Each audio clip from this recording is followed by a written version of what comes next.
What's poppin', T Squad? It's me, Keisha, and I'm here with tonight's all tea, all shade, loving. I always do this every Monday. Love and marriage. It's not Love and Marriage Huntsville. Jesus Christ. I'm here with my all tea, all shade, love and hip hop family reunion, season 2, episode 5. Want to remind you guys before we start that tomorrow my interview with my pastor Trina Davis drops at 6 p.m. Central Time. You do not want to miss this interview. We talk about her life, her ministry, and her new single Not Too Late that just dropped last week. It is a bop. You do not want to miss this. She is just so intelligent, so wise, and so funny and hip, and you're going to get a word out of this and some encouragement, so make sure you guys tune in.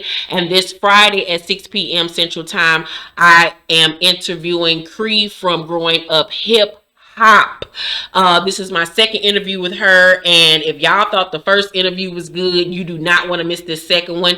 She spills all the tea and came with the receipts, ma'am. She answered a lot of the comments from the comment section on my last video from the season premiere episode. We go there. I ask her all the hard-hitting questions, and you all will get the answers to everything that you want to know. So make sure you guys tune in this Friday at 6 p.m. Central Time. Make sure you check out my movie Paper Heart on Tubi, as well as order my next book box. The link is down below in the description box. All right, now let's get into this video. But before we do that, also make sure that you subscribe to my channel. What the fuck are you waiting for? It's lit over here. Go ahead and hit that subscribe button and turn on your notifications so you know when my videos drop.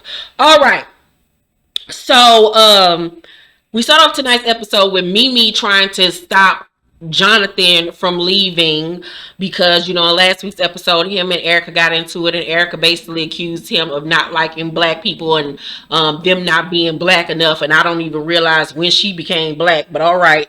So Sin is with them and tells Mimi that she, you know, didn't feel like she had to come back and tell the whole group what was said between her and Cisco. I agree. You know, that's her business. I mean, it's like a double-edged sword. It's like, girl, the whole world gonna see what you said.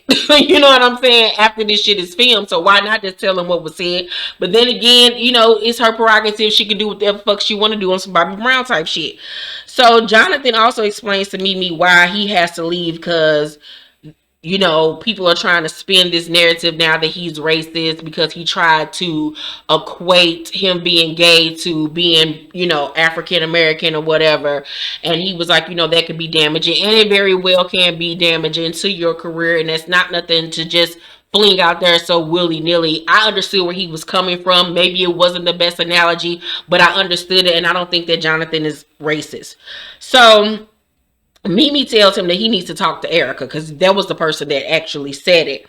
Jonathan, however, is adamant about leaving and don't want to talk to her. And Sam was like, you know, if he leave, I leave too, because that's my bestie and that's what the fuck you better do. So the next day, Shekinah tells Mimi that Erica needs to chill on all this, you know, kissing on other women and stuff because she's a married woman. And Mimi was like, you know, but Safaree's there, he had no problem with it. She was like, he ain't like that shit. He did not like that at all. And sure enough, he did not like Erica kissing Amina because he brings it up to Jewel's while they're at the gym. And he said that when him and Erica went back to the room, I told y'all they was in the same room together with them damn kids. They don't even keep up with the storyline good enough. That he told her that if she want to be kissing all on Amina, then bring her back to the room and they can all get it popping. And she took offense to that. But I was understanding very much what Safaree was saying. Like, you a married woman. If I was out here kissing another bitch, how would you feel? Like, it can't be a double standard just because it's another girl that you're kissing. Like, it's not right. You're still married to me. We have a whole family. So you want to do what you want to do. But then when I do shit, you want to tell everybody I'm fucking abandoning you and I'm this horrible husband, but you at this trip kissing bitches in my face. Like, their whole relationship is just ridiculous. But like I said, this is a fucking storyline for them. Okay. So Shekinah want to find out what's going on between them, because 1 minute they together, 1 minute they ain't. And I'm like, Shekinah, you got too much time on your hands, girl. Like, you need to focus on you, god damn it, because you be getting on the internet telling all your business and involving the world and shit that we ain't got nothing to deal with. So before leaving, Jonathan says that he wants to talk to, the people that are actually his friends to make sure that his words weren't misconstrued. So he joins Peter, Rich, Booby, Yo-Yo, and Mimi at breakfast. And so Peter was like, we trying to figure out what happened with Cisco last night because, he was on some other shit. So Sin then decides to tell them what was said and what happened and how he was, acting like he was trying to get on her and was, bringing up Booby and all of this, that, and the third. And Booby was like, what?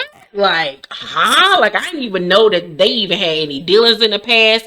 And he even says to Peter and Rich, like, this what y'all do? Like, this what type of time y'all on? Like, this shit is wild. So, Rich and Yo-Yo say that things with Cisco get very weird, and I agree. Like, Cisco is just dusty and dirty to me. Like, ever since he been on this show, he could never dress. His sleeves always be up to here. If you pay attention, he either got on a t-shirt or a sweater. It don't matter what time of the year it is. This nigga always got either a t-shirt on or a sweater or a sweatshirt, and the sleeves be too long. He wear like black Nike Air Force Ones. Like, he be wearing boat shoes. Like, he dusty. You could tell he ain't got no money. So everyone assures Jonathan that, he's not racist and they don't believe that, and he shouldn't even be taking that shit to heart. So it's Safaree's reggae day. He's so excited about it. And the cast get on the bus and notice that Jonathan and Sin are missing. So Shekinah says to Erica, go apologize to them and go get them. And Erica was like, the only person I owe an apology to is Kim. Child, I forgot all about the fact that Erica and Kimbella had a fight season 2 of Love and Hip Hop New York. I totally forgot all about that petty ass fight that they had, throwing glasses and shit and scratching and pulling her. So Kim gets up with that big gigantic whale booty of hers and goes to the back, and Erica apologizes for the way that she came at her. She was like, a lot of people would get in my ears telling me a lot of stuff, and instead of coming to you like a woman, I, went left, and she apologizes. And I believe that probably production was in her ear telling her shit or whatever, hyping her up. And they hug and they make up, and Kimbella was like, thank you for that. That was very beautiful, this, that, and the third. And it was good to see them put all of that in the past, because I totally forgot about it. So Shekinah, her confession was like, she can apologize to Kimbella, but why you can't tell Sin and Jonathan you're sorry? And I was like, you're very right about that. But there's hurt on both sides when it comes to Sin and Erica. Erica was wrong for trolling Sin. And it's like, girl, we all know you did it. Just come out and admit that you did it and just face the facts. But she gonna deny. She's just not going to ever admit that she was actually trolling that girl and that she actually did have time enough to do it. I just don't ever see them being friends, even if they do apologize to each other. I think it's just too much drama there between them for it to ever be anything, like for the apologies to even be accepted from one another. So, they get to the beach and the cast is going to fly kites that day, and Safaree is going to perform, and he got all this good Jamaican food for everybody. And I was like, speaking of food, I forgot all about the fact that Try Treats sent me another box. If you are a true T Squad member, then you know I have done several videos on Try Treats. I love this company. Basically what Try Treats is, it is a subscription company where you subscribe, you pay a little fee every month, and every month they send you a different box filled with snacks from around the world. So every month it's a different country from around the world, and you get to try all of their snacks. I love this company. As you guys know, I actually have a coupon discount code for you guys. If you want to subscribe to Try Treats, all you have to do is sign up, and my coupon code is Color Me Pink 15, where you will get 15% off. I will have the website address and everything down below in the description box. But let me open this up because, you know, I'm a little hungry myself. This is how the box looks when you open it up. Very professional looking. Oh, my stomach is starving. Whoa, look at all of these fabulous snacks. This look like this is a box from like Asia or somewhere. Ooh, are these like pop rocks? Look at this, you guys. Like if I had a little kid, this would be something that I would most definitely subscribe to, you know, just introduce my child to, you know, different cultures and foods from around the world. But even, you know, with me being just a grown ass woman myself, I just love being able to try things that I wouldn't probably necessarily get to try because I'm not probably going to be able to visit some of these places. But yeah, these are products from overseas. Oh, it's so much stuff in here. Look at these. We got these chips in here. We got these. I don't know what the hell this is. I cannot wait to try all of these fabulous things. Some Pokemon treats, some shit like this. I don't know what the fuck it is, but it's reminding me of Squid Games. Ooh, look at these, you guys. Ooh, I'm eating them tonight. Some chocolate digestive biscuits. All right. Then you got these Japanese rice crackers. So this box obviously came from Japan. Oh my God, some Himalayan pink salt chips. Oh my, and these Hokkaido butter like chippy things. I don't know, but I'm so excited about trying this box. Oh my God. And like I said, every month they send you treats from around the world, from different countries. I cannot wait to try everything in this box. Once again, you guys, make sure that you subscribe to Try Treats.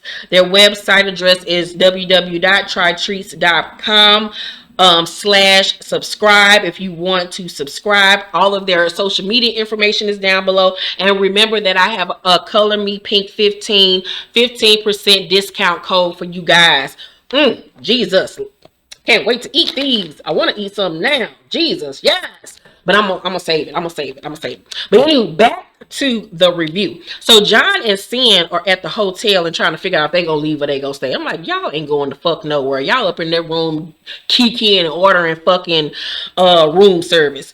Because Jonathan was like, you know, he don't want to leave before Stevie J came because he was the one that invited him and it'll be rude. I'm like, girl, bye. So Cisco comes to the beach drinking and thinking with them baggy ass Dockers or some shit that he got on, child.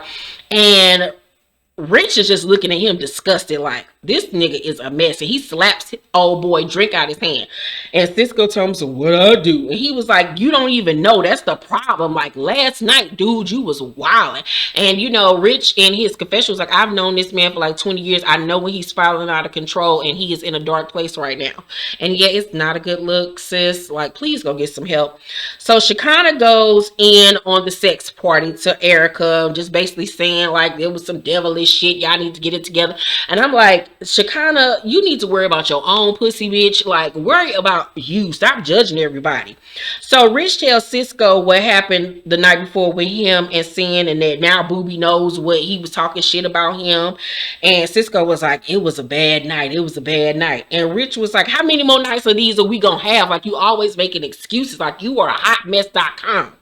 So, and you know, that's a lot coming from Rich. Because, I mean, him, Peter, and Cisco all fucked up.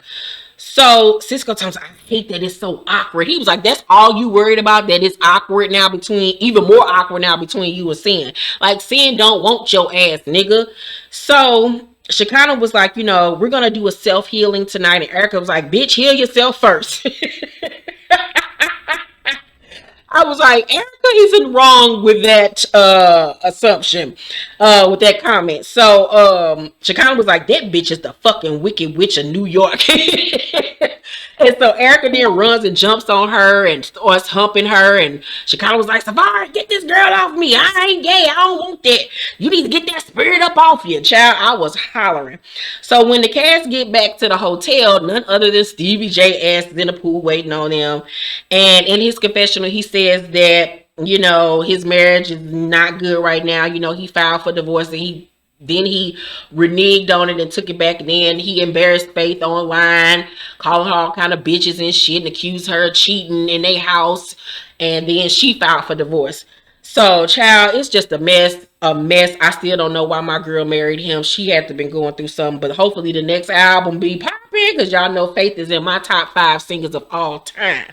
So Mimi and her confession was like, me and Stevie get along when we speak, which isn't often, which is sad. So Stevie hasn't seen Erica since the reunion in Atlanta 2 seasons ago, where they got into it. And he was just like, he just want to leave everything in the past. Like, he ain't even tripping off this shit. He speaks to her, she speaks back. It is what it is. So Shekinah then, once again, getting in everybody's business, gets on Stevie J about how he did Mimi 13, 14 years ago. Oh, she's so annoying. And so he apologizes to her for, how he did her in the past. But Mimi in her confession was like, I have gotten so many apologies from this man. At this point, I need for him to follow through. Like, that shit went in one ear and out the other. Like, boy, bye. Because at this point, we see that Stevie was the problem. We don't see any more headlines about Jocelyn and her erratic behavior and this, that, and the third. You could tell that he was the one behind that shit. Even behind Mimi and her bullshit. So Sin and Jonathan come outside to play with everybody else because they decided they gonna stay. Bobby asks Zell, does he want to talk to Jonathan? And Zell was like, no, because he got an excuse in the story for everything. I feel sorry for that man because he has had one horrible life. If you say something was fucked up about your shit, he gonna make up something that's even sadder. It's like he tries to one up people in the sad department. Which is kind of true because Jonathan always is talking about, I've had to go through this. I've had to fight for my life and this, that, and the third. It's like, okay, everybody is going through something or has gone through something. Like, sir, they cannot just be your flag that you wave around for the rest of your life. So at the bonfire, everyone shows up on time except for Erica. But mind you, she does have both the kids there or whatever with her. So Shekinah wants to work on forgiveness. She apologized to Peter for calling him Freddy Krueger for the way that he treated Tara and Amina. Peter apologizes back to her. Then she apologizes to Safaree and Cisco. She then get to going in on Cisco because of the situation with him and Sin.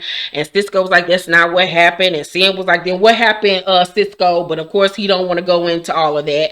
So Zell then shockingly apologizing to Mimi. And I was like, what's going on between him and Mimi? And we find out that back in the day, he used to style Mimi and they were really close. She gave him his first opportunity. He was sleeping in his car. He was homeless. And he started, blowing up as a stylist and started styling some other girls. And she posted online one day some shit about one of the girls that he styled. And he just unleashed on her and went in on her. And they haven't been, really particularly close since then. But he was like, he really does misses her and thanks her for putting him on. And she accepts the apology. And I'm happy that, he cleared that up and apologized because I didn't even know nothing about that. I vaguely remember it though. Vaguely. So Sin then apologized to the cast for being rude to them after her conversation with Cisco. Erica then walks up in the midst of her talking and Shekinah was like, no, you need to leave, you need to go, you ain't gonna show up to my shit an hour later. She was like, girl, I'm tired, I got a whole newborn or whatever. Once again telling y'all that the babies is there with her. Told y'all. So Erica apologizes and sits down next to Safaree. And Shekinah was like, this girl trying to apologize, talking about Sin. And Erica was like, that ain't my problem. They so petty. Like, if y'all don't bump uglies again, all right. So they end up burning their hopes in order to manifest them. And Shekinah tells Sin and Erica that their beef ain't worth it. And, if something happened to one of them, they gonna regret it. And they just adamant about not, making amends. They just don't fuck with each other. And that was the end of tonight's episode. This episode was mild compared to some of the others. Next week is going to get right back messy again. So tonight overall, I give the episode a C+. It was cute for what it was. It was cute. Before I go, I'm going to try one of these snacks before I go from Try Treats. These are My potato chip Himalayan pink salt. Let me know if y'all ever tried any of these or had any of these before. Ooh, this is how they look, just like a regular chip.